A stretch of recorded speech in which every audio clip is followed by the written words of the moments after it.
Selamat pagi teman-teman. Semoga pagi hari ini dipenuhi dengan keberkahan dan semangat.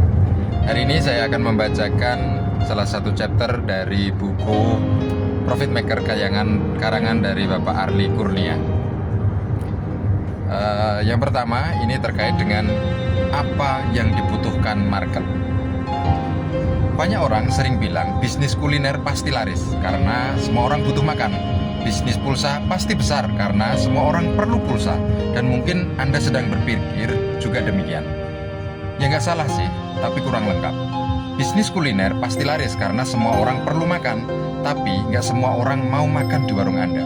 Bisnis pulsa pasti laris karena semua orang perlu pulsa, tapi nggak semua orang mau datang ke counter Anda atau kontak Anda untuk isiin pulsa. Mungkin mereka pakai ATM, M-Banking, atau pakai Traveloka untuk isi pulsanya.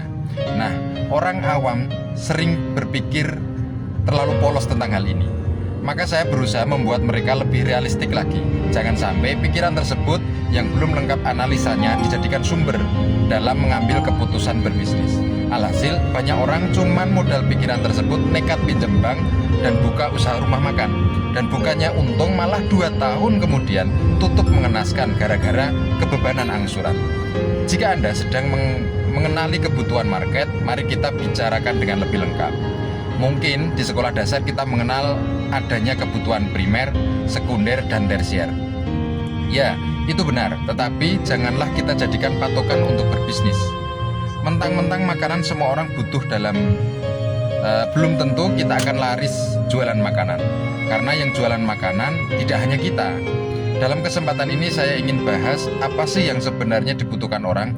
Yuk lihat bagaimana Abraham Maslow membagi kebutuhan dengan beberapa bagian. Pertama, fisiologis, kedua, rasa aman, 3, sosial, 4, penghargaan, 5, aktualisasi diri. Kita bahas dengan bahasa yang gampang ya.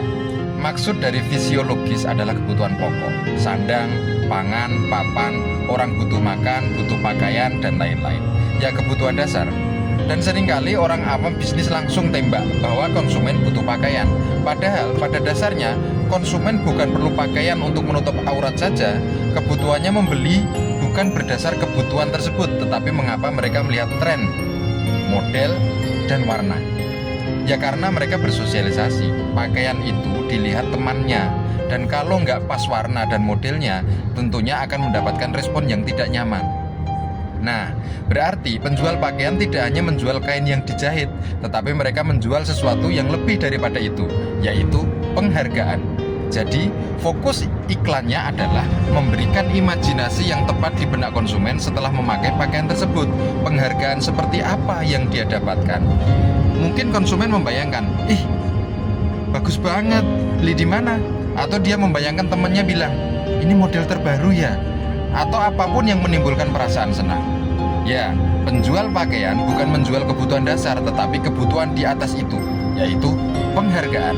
Begitu juga penjual kuliner. Siapa bilang orang makan di warung makan hanya untuk mengenyangkan perut? Kalau pengen kenyang ya masak di rumah. Tetapi mengapa warung makan dan resto laris manis? Bahkan jualan steak yang harganya seporsi 500.000, beli pun pada sampai antri. Apa? Kalau pengunjung resto membeli penghargaan dan aktualisasi diri, sebagian besar pengunjung lebih sibuk foto makanan dan selfie dibandingkan menikmati makanannya. Hello, ini zaman kekinian bro. Jadi, kalau Anda mau investasi bangun usaha, pahamilah betul-betul apa yang diinginkan market. Karena masyarakat seringkali membayar keinginan bukan hanya kebutuhan. Demi selfie, perut lapar nggak kerasa. Itulah fakta kaum milenial. Nah, sekarang menurut Anda, apa kebutuhan konsumen Anda sebenarnya? Silahkan jawab sendiri ya. Tunggu bacaan selanjutnya ya. Assalamualaikum.